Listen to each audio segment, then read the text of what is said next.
Salut à tous, bienvenue sur Tempête de l'info. Aujourd'hui, on parle d'un sujet brûlant, les frappes aériennes de l'armée malienne contre les groupes terroristes.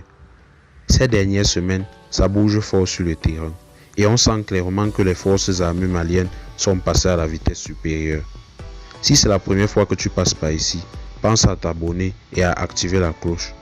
Ici, on analyse l'actualité du Sahel avec sérieux, mais surtout avec indépendance. Let's go! Depuis plus de 10 ans, le Mali est confronté à une insécurité grandissante à cause des groupes armés terroristes. Ils profitent du terrain, de l'absence d'infrastructures et de la peur pour s'implanter. Mais depuis un moment, quelque chose a changé. L'armée malienne semble plus organisée, mieux équipée et surtout plus offensive.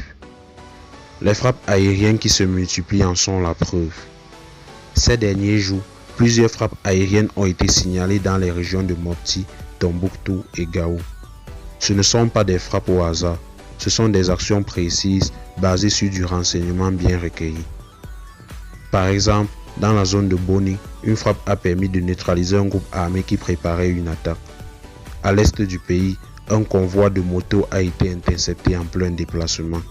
Le message est clair, plus aucun coin du territoire n'est hors de portée. Selon plusieurs sources locales, ces frappes ont désorganisé les cellules terroristes.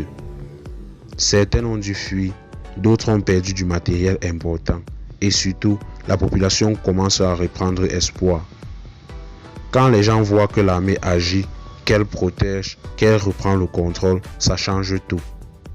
Ce n'est pas encore la paix, mais c'est une vraie avancée.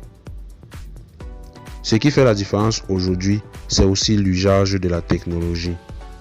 Drones de surveillance, avions légers, coordination, terre, air. L'armée évolue et ça se voit. On n'est plus dans la simple réaction. Il y a une stratégie. Frapper les bonnes cibles au bon moment avec le bon outil. Et ça, c'est nouveau. On ne va pas se mentir. La route est encore longue. Les groupes terroristes sont encore actifs, surtout dans les zones difficiles d'accès. Il faudra continuer à mettre la pression, à sécuriser les villages, à reconstruire l'État local. Mais ce qu'on voit en ce moment, c'est un vrai tournant, une volonté ferme de reprendre chaque parcelle du territoire. L'armée malienne frappe fort et ça commence à faire la différence. On espère que cette dynamique va continuer et que le peuple malien pourra enfin respirer. Dis-moi ce que tu penses de cette stratégie dans les commentaires.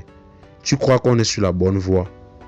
Tu as vu des témoignages ou des images de terrain? Partage-les avec nous. Et surtout, si cette vidéo t'a appris quelque chose, pense à liker, t'abonner et la partager autour de toi. Plus on est nombreux à s'informer, plus on est fort.